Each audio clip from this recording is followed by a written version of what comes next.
الوضعية الأولى: طلبت أستاذة العلوم من التلاميذ إنجاز التجارب الموضحة في الوثيقة المقابلة. السؤال الأول: حدد الهدف من إنجاز التجربتين. السؤال الثاني: قدم الملاحظة المتوقعة في كل تجربة بعد مرور عدة أيام. السؤال الثالث: ما المقصود بماء مقطر ومحلول كنوب؟ الوضعية الثانية: زرع فلاح نبات الفول، وللحصول على نباتات جيدة النمو زود هذه النباتات بمحلول معدني يحتوي على بيكا فوسفور زائد بوتاسيوم، فلاحظ ظهور بعض الأعراض على النبات بعد أيام: قصر الساق، أوراق قليلة وصفراء، نباتات هزيلة.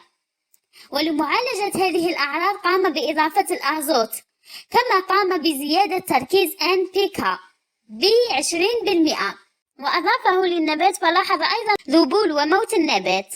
استنادا لهذه المعلومات والسند ومعارفك السابقة، حدد سبب ظهور الأعراض السابقة على نباتات الفول: قصر الساق، أوراق قليلة وصفراء، نباتات هزيلة.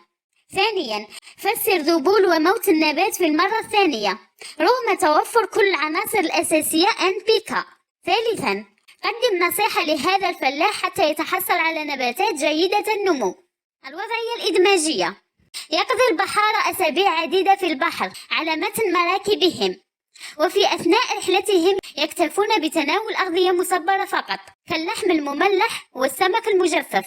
رغم وفرة الأغذية إلا أن البحارة يعانون من اضطرابات خطيرة تتمثل في ضعف شديد، سقوط الأسنان، ونزيف في لثة الفم. وفي سنة 1795 تمكن النقيب كوك من وقاية البحارة الذين كانوا تحت إشرافه، وذلك بتزويدهم بالبرتقال والليمون. لاحظ السندات: اعتمادا على السياق ومكتسباتك القبلية والسندات، سمي المرض الذي ظهر على البحارة. فسر سبب انتشار هذا المرض بكثرة قديما بين البحارة. قدم نصيحتين للبحارة لتفادي هذا المرض.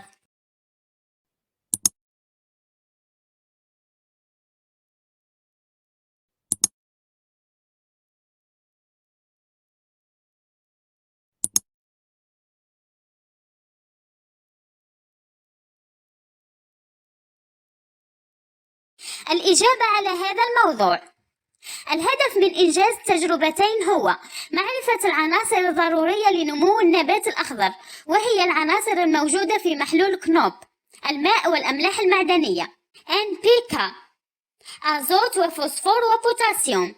وكذلك يجب أن يكون النبات معرضا للضوء والهواء يحتوي على غاز CO2. 2. بعد مرور عدة أيام نلاحظ ذبول النبات الموجود في الماء المقطر، بينما النبات الموجود في محلول كنوب ينمو نموا جيدا. 3. الماء المقطر يعني ماء خال من الأملاح المعدنية، ومحلول كنوب يحتوي على ماء وأملاح معدنية أي المحلول المعدني. الوضعية الثانية: سبب ظهور الأعراض السابقة على نباتات الفول هو عدم توفر عنصر الأزوت. 2. تفسير ذبول وموت النبات في المرة الثانية هو الإفراط في استعمال الأملاح المعدنية أي التركيز العالي للمحلول المعدني.